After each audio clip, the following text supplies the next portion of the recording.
上期讲到，曹操围攻邺城久攻不下，郭嘉建议他放弃攻打邺城，前去攻打荆州的刘备和刘表。那么刘备是如何到达荆州的？曹操走后，袁谭和袁尚会如郭嘉所料相互厮杀吗？本期视频我们就一起走进刘备南下荆州及曹操平定河北4州。公元200年，官渡之战失败，袁绍仅带领800名骑兵逃回了邺城，而投靠了袁绍的刘备则逃往荆州，准备投靠刘表。到达荆州后，他派糜竺和孙乾去拜见刘表，刘表得知后非常高兴，亲自前往郊外迎接刘备，并以上宾之礼待他，之后让刘备率军屯驻于新野。荆州的豪杰俊才们得知后，纷纷的前往新野归附刘备，这让刘表非常的忌惮，开始对刘备产生了猜疑，暗中提防刘备。202年，曹操派夏侯惇和于禁南下攻打荆州，刘表派刘备率军前往叶县迎击。之后，双方在博望坡展开了激战。博望坡即今天河南省方城县西南30公里处，此处地势险要，自古就是兵家必争之地。刘备以伪遁之计在这里设下伏兵，夏侯惇和于禁果然中计，被刘备率军打败。恰逢此时，李典率兵赶来救援，刘备因为军力过少，于是便不再追击，夏侯惇和于禁这才脱离了险境。之后，袁绍病逝，曹操率领大军前去攻打袁谭和袁尚，结果久攻不下，郭嘉便建议曹操主动撤军，向南攻打刘备和刘表，让袁氏兄弟相互厮杀，然后再见机行事。曹操退兵之后，袁谭便向袁尚提议说，我们之所以败给曹操，主要是因为我们的铠甲不精。现在曹操刚走，正是人心思归的时候，我们应该趁他渡河之时发起突袭，一定能够取胜。希望能调拨给我军马和铠甲，让我去追击曹操。可袁尚觉得袁谭追击曹操是假，想得到他的精兵和铠甲才是真，于是既不给袁谭增兵，也不给他更换铠甲，这让袁谭非常的气愤。这时郭图和辛平就借机对袁谭说，你父亲之前之所以将你过继给袁基，都是因为沈佩出谋划策，陷害于你。袁谭听后愤怒至极，立即率兵攻打袁尚，袁尚早有防备，于是双方便在外城的城门展开了激战。结果袁谭兵力不足，战败而逃，率领残兵退往南皮，即今天的河北省南皮县。袁尚的大军紧追不放，一直追到了南皮。就在这时，袁谭属下的青州别驾王修率兵赶来支援，总算稳住了局面。袁谭见到王修后，高兴地说道，成全我大军的人是你王别驾呀。之后袁谭整顿兵马，准备反攻袁尚，可王修劝他说，如果你们兄弟之间往复攻击，将是走向灭亡的道路啊。袁谭听后很不高兴，但理解他的志向和节操，没有怪罪于他。然而就算他不想打也没用，没多久袁尚就亲自率领大兵前来攻打袁谭了，袁谭抵抗不住，只能率兵退往平原国。袁尚的大军人多势众，袁谭的兵力较弱，不敢出城迎战，只能固城而守。可是如果继续僵持下去，距离城破只是时间问题了。这时郭图给袁谭献计说，如今将军国小兵少，粮匮势弱，长久下去必然不敌，不如派人去联络曹操。如果曹操肯出兵，必定会先攻邺城，这样一来，袁尚只能回军救援，我们便可以引兵向西，吞并邺城以北之地。如果袁尚被曹操打败，我们就召集袁尚的散兵，反过来抵御曹操。曹操远道而来，粮饷耗尽之后必定退走，到时候赵国以北之地就都属于我们了。如果不用此计，恐怕很难成功啊。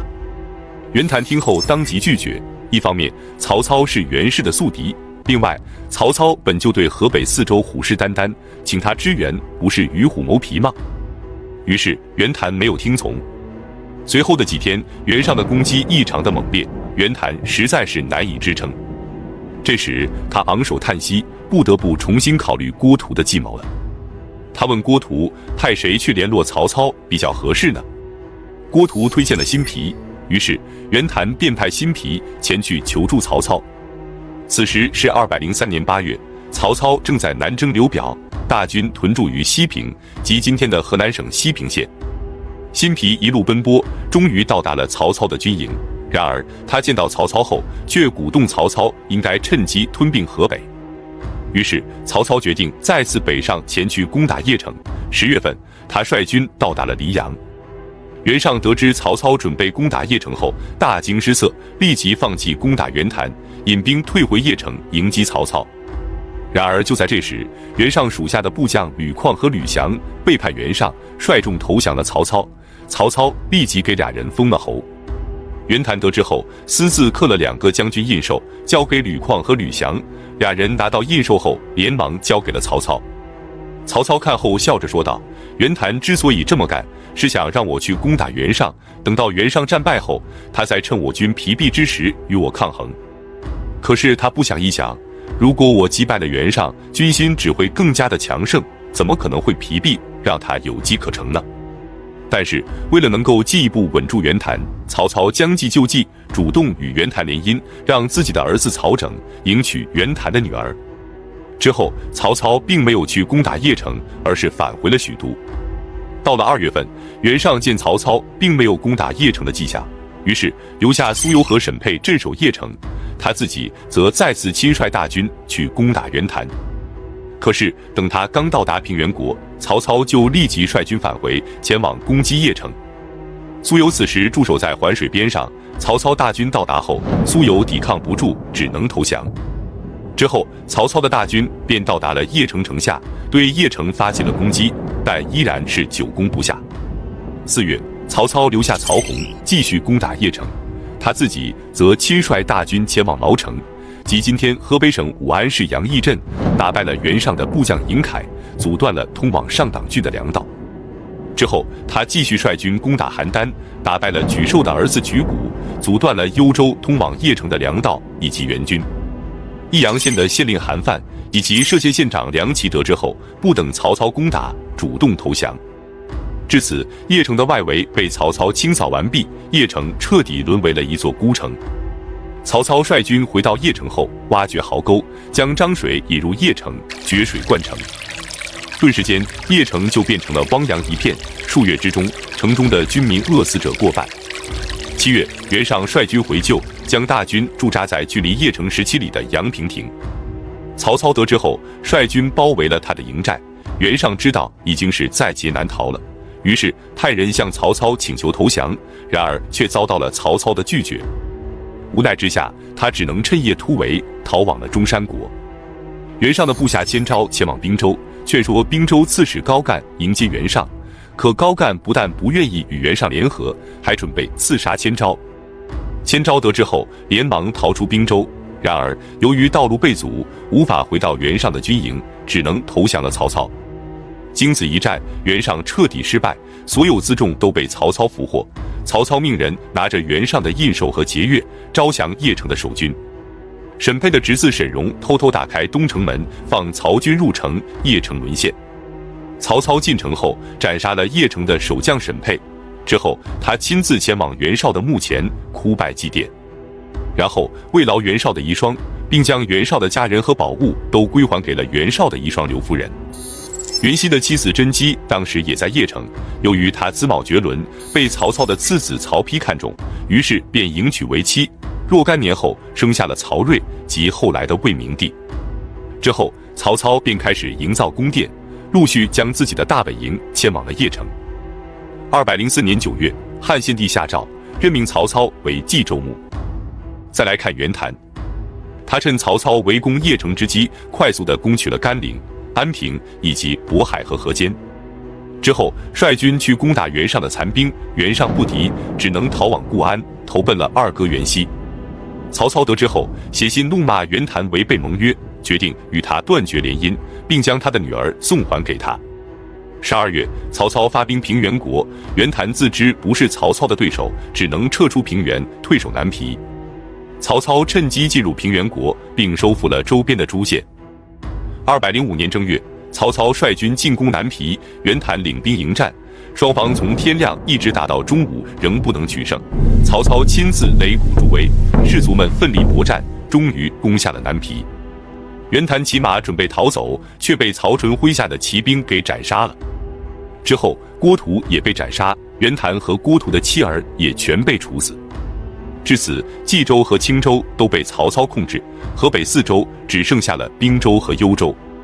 袁尚到达幽州后，幽州的大将焦楚和张南起兵反袁，袁尚和袁熙只能逃往乌桓。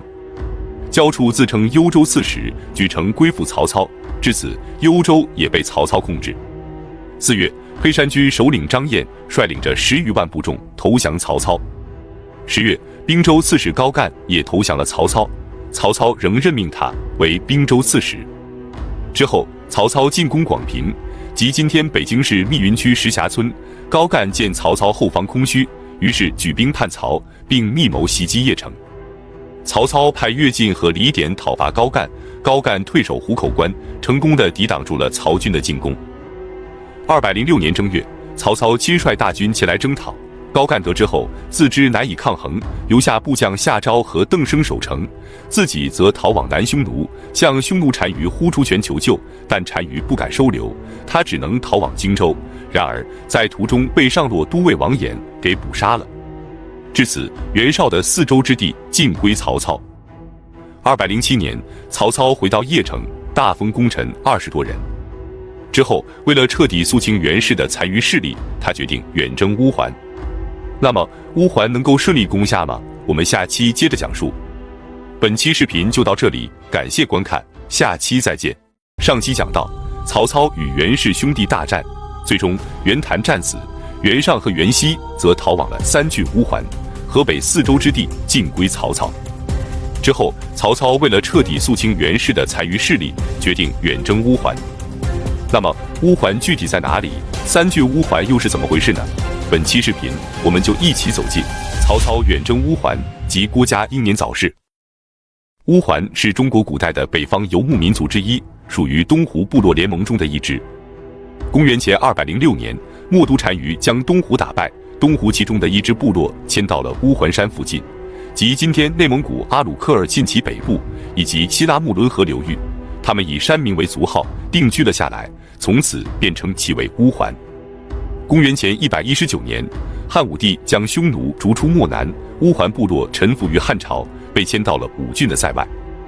公元49年，他们又从塞外迁到了塞内，原来的居住地被鲜卑占据。东汉末年，公孙瓒控制幽州期间，经常与乌桓发生争斗。之后，袁绍出兵攻打公孙瓒，乌桓便与袁绍结盟，多次出兵相助。公孙瓒被杀后，袁绍便将蹋顿和翘王以及汉鲁王分别授予了单于的印绶，他们所管辖的区域便被称为3郡乌桓。3郡分别指的是右北平郡、辽西郡以及辽东郡的属国，而辽东郡的大部则由辽东太守公孙度管辖。曹操为了拉拢公孙度，任命他为武威将军，封永宁乡侯。然而204年，公孙度因病去世，其子公孙康继位。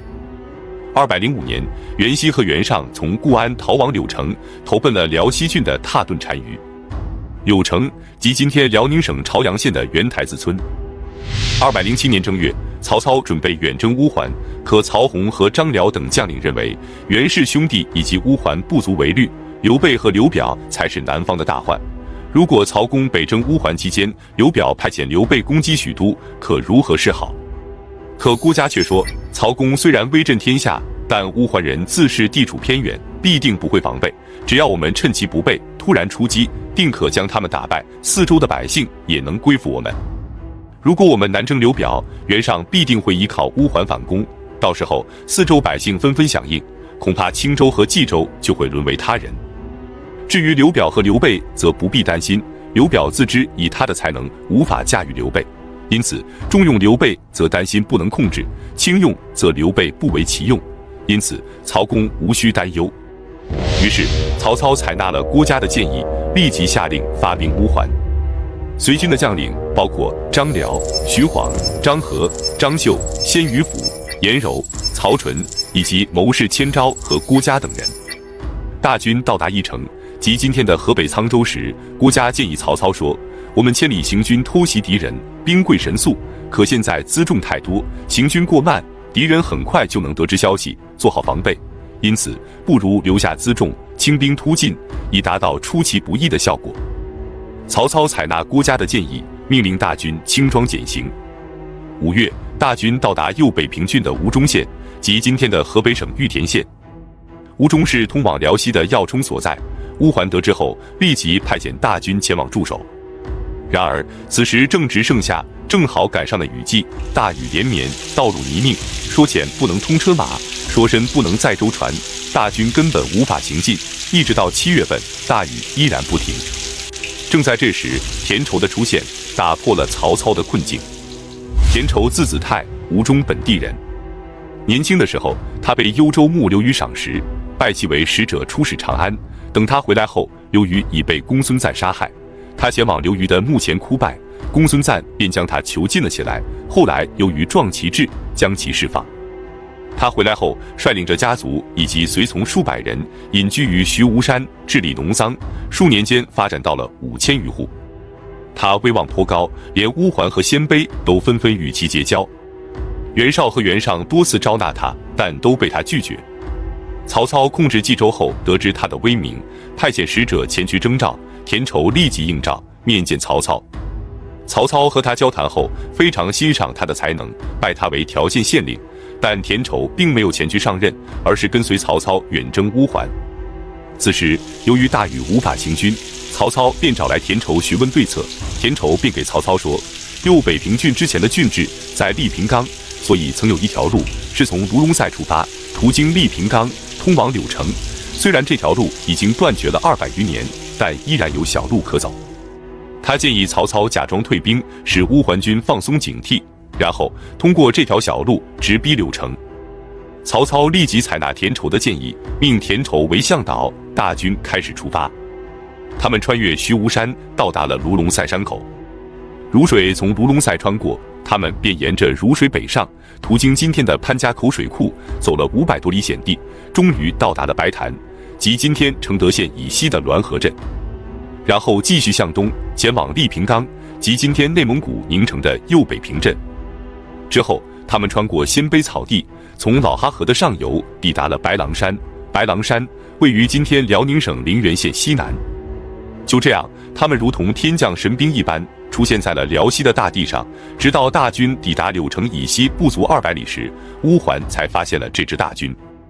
蹋顿单于与袁尚和袁熙等人立即率领数万骑兵前来迎击，双方在白狼山附近遭遇。可此时曹军是翻山越岭而来，骑兵轻装简行在前，粮草辎重以及主力大军还未到达。反观乌桓军不仅数量甚多，而且军事强盛。曹操的将士们非常恐慌，建议主力大军到达后再行开战。可张辽却力劝曹操立即迎战。曹操登高远望，见乌桓军虽然人数众多，但阵势并不整齐，于是他立即将自己所持的徽授予张辽，让张辽作为前锋临时指挥大军。在张辽的率领下，张合、徐晃以及曹纯等人率领骑兵奋勇冲锋，乌桓军被打得措手不及，死伤遍野。以骁武著称的乌桓单于蹋顿却在战斗中被斩杀，乌桓军顿时溃败，20多万人投降。经此一战，张辽名声鹤起，后人甚至将张辽与卫青和霍去病相提并论。唐朝的徐彦博在《登长城赋》中写道：“卫青开幕，张辽辟土，校尉朴窈，将军捕虏。”至此，3郡乌桓被平定，袁熙和袁尚等人逃往辽东郡，投靠了公孙康。有人劝说曹操应该趁势攻打公孙康，可曹操却说，公孙康不久就会把袁尚和袁熙的人头送给我的，所以我们没必要再劳师远征了。说完，他便下令从柳城班师。不久之后，公孙康果然斩杀了袁尚和袁熙，并将其首级献给了曹操。诸将不明所以请教曹操，曹操便说，公孙康一向惧怕袁尚和袁熙，如果我们率军急攻，他们会联合起来对付我；如果我们就此退兵，他们就会自相残杀，这是必然的结果。随后，曹操将公孙康封为襄平侯及左将军。10月，大军途经碣石山，即今天河北省昌黎县北。曹操率众从北坡登上了碣石山的仙台顶，写下了著名的诗篇《观沧海》。全诗语言质朴，想象丰富，气势磅礴，苍凉悲壮，既刻画了高山大海的壮阔，更表达了曹操以景托志、胸怀天下的进取精神。11月，曹操的大军行至易水，败郡的乌桓单于蒲富卢以及上郡的乌桓单于那楼也率部归降。就在这时，曹操的重要谋士郭嘉，由于水土不服，加上操劳过度，生了重病，不久后因病去世，享年38岁。曹操非常哀痛，他对荀攸等人说道：“你们的年龄都和我差不多，只有郭奉孝最为年轻。本打算等天下战事平定后，将后事托付给他，可惜他中年夭折，实在是命运不济啊。”他上表朝廷说：“郭嘉跟随我征战11年，面对敌人总能应变自如。我的计策尚未决定，郭嘉就已经抢先一步想到了平定天下的大功中，他的谋划功绩最高。于是上表朝廷给他增加封邑800户，并封为真侯。”至此，3郡乌桓以及袁氏势力彻底肃清，北方的威胁基本解除。接下来，曹操便将目光转向了南方。208年正月，曹操还军邺城，着手修建玄武池，操练水军，以备与孙权和刘表水战。本期视频就到这里，感谢观看，下期再见。诸葛亮，三国时期的重要谋士，他未出茅庐，已知3分天下。关于他的典故和事迹非常之多，三顾茅庐、草船借箭、空城计、出师表等典故，无不展现他非凡的智慧和卓越的才能。那么在正史中，他是如何来到荆州？刘备又是如何请他出山的呢？本期视频，我们就一起走进诸葛亮的成长史及刘备三顾茅庐。诸葛亮字孔明，号卧龙，琅琊郡阳都人，即今天山东省临沂市沂南县人。诸葛氏是琅琊郡的望族。西汉时期，诸葛亮的先祖诸葛丰曾做过司隶校尉，到他父亲这一辈，他的父亲诸葛圭则只做了个泰山郡的郡丞。181年，诸葛亮出生于阳都。然而，在他3岁的时候，母亲张氏病逝；8岁的时候，父亲诸葛圭也病逝了。之后，他和弟弟诸葛均便跟随叔父诸葛玄一起生活。当时，诸葛玄被袁术任命为豫章郡太守，于是他便带着诸葛亮等人前往豫章郡上任。豫章郡的治所在今天的江西省南昌市。后来，朝廷任命朱浩为豫章郡太守，代替了袁术任命的诸葛玄。诸葛玄只能带着诸葛亮等人前往荆州避难，投靠了荆州牧刘表。197年，诸葛玄去世，诸葛亮便在隆中隐居。隆中即隆中山，位于今天湖北省襄阳市城西13公里处。他平日喜欢吟诵梁甫吟，并常以管仲和乐毅自比，可人们却对他不屑一顾，只有徐庶和崔州平等人相信他的才干。据《三国志》记载，诸葛亮身长8尺，容貌甚伟，羽扇纶巾，并经常乘坐被称为宿宇的4轮车。虽然他乘坐的车与现代车相隔1000年，但有异曲同工之妙。如果你也想买车，那在买车之前一定要先下载懂车帝，查好底价再去买车。我买车的时候是拿着底价去买的，直接便宜了几万元。现在登录懂车帝，输入城市跟车型，立马就能查询到当地真实的成交底价。而且在懂车帝，你还能看到不同车主的用车心得、汽车文化研究，买车、选车、玩车都特别实用。想买车的兄弟，快点左下角下载吧。201年，官渡之战失败后，投靠了袁绍的刘备，前往荆州依附于刘表，屯兵于新野。荆州的豪杰们得知后，纷纷前往新野投奔刘备，其中就有颍川人徐庶。徐庶本名徐福，早年由于替人报仇被官吏抓获，获救后改名为徐庶。之后他不再舞枪弄棒，而是一改平时的季节开始求学。后来他与同郡的石广元避难于荆州，结识了司马徽、崔州平以及诸葛亮等人。207年，刘备已来到荆州6年之久，由于刘表只会坐而论道，偏爱一隅，导致刘备6年来毫无建树，心情颇为郁闷。有一天，徐庶对刘备说：“诸葛孔明者，卧龙也，将军愿意和他相见吗？”刘备说：“你可以和他一起来。”可徐庶却说：“这个人你可以相见，但不能屈就他前来见你，而是将军你应该放下自己的身份，亲自前去见他。”接下来便是《三国演义》中脍炙人口的故事——三顾茅庐。然而在正史中，关于此事的记载较为简单。陈寿在《三国志》中记载：“先主遂衣亮，凡3往，乃见。”《魏略》中记载：“备入南阳，以亮为宾客，食在草庐。”可见没有明确记载刘备前往的次数。襄阳记中描述的是刘备访诸葛亮于隆中，三顾往返，其实未尝相见。同样没有记录具体的过程和细节。总之，刘备最终见到了诸葛亮，他让众人回避后，向诸葛亮请教说：“现在汉室倾颓，奸臣当道，我想伸张大义，重振天下，但自己的智慧和谋略不够，所以时常失败，造成了今天的局面。但是我的志向还没有罢休，先生可有计谋帮助于我？”诸葛亮分析说，自董卓乱汉以来，各地豪杰纷纷起兵，占据州郡者数不胜数。当初曹操与袁绍相比，名微而众寡，然而他却最终打败了袁绍。他之所以能以弱胜强，不仅依靠天时，更重要的在于人谋。现在曹操已拥有100万大军，挟天子而令诸侯，单从这点来看，确实不能与其较量。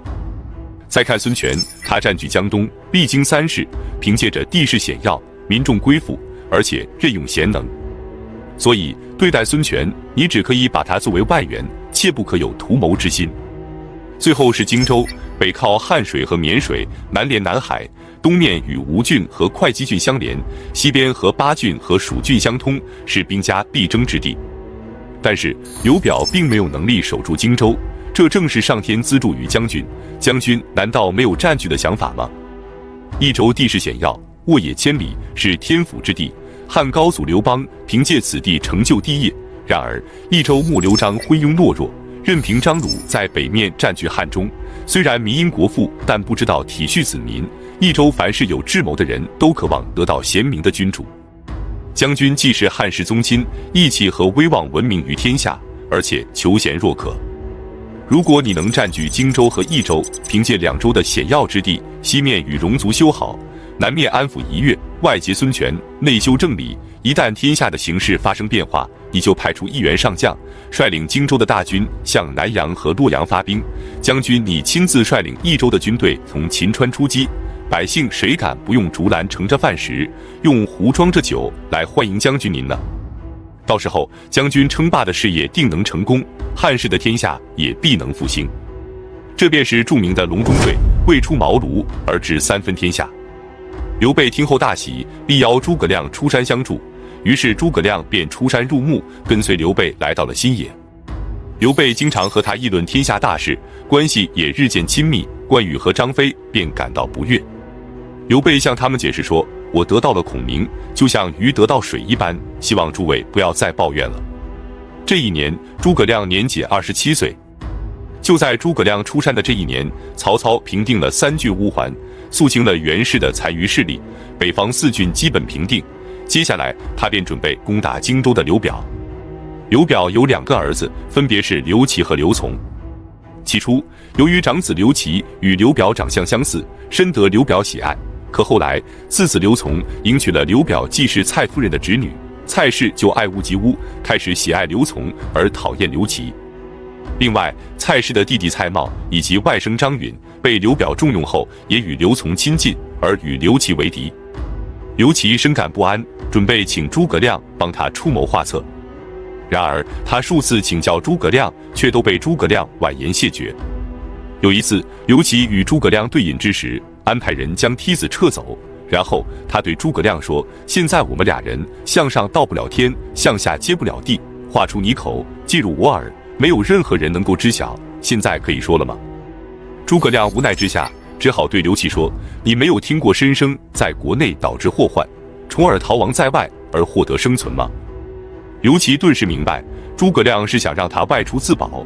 此时江夏太守黄祖刚死，于是他便给刘表自荐，请求前往江夏。黄祖是孙权最为痛恨之人，因为他的父亲孙坚就是死在了黄祖的手中。孙策在世时曾经打败过黄祖，但并未剿灭。之后刘表让他领兵驻防江夏，任江夏太守。208年，孙权以周瑜为前部大都，第3次西伐黄祖，最终黄祖兵败，在逃亡途中被孙权的骑士冯泽追上之后斩首。孙权下令将黄祖的首级盛放在容器之中。黄祖死后，刘琦便接替他，成为了江夏太守。然而就在这一年，刘表病重，刘琦得知后便返回襄阳探望。可是张允等人担心他们父子相见后刘表反悔，让刘琦继任。于是他们不许刘琦入内探望，而是让他继续前往江夏镇守。刘琦只能流泪而去。不久后，刘表病逝，刘琮正式继位。据《英雄记》和《魏书》记载，刘表病危之时，想将荆州让给刘备，刘备不忍趁人之危，而再三推却，但其他史书中并未记载。就在这时，曹操率领着20万大军，已经到达了南阳郡的治所宛城，准备一举平定荆州。刘琮得知后非常恐慌，立即瞒着刘备，派遣使者向曹操投降。而刘备此时屯兵于樊城，过了许久，他才得知刘琮投降之事。那么，荆州能够顺利归降曹操吗？刘琮投降后，刘备又会何去何从呢？我们下期接着讲述。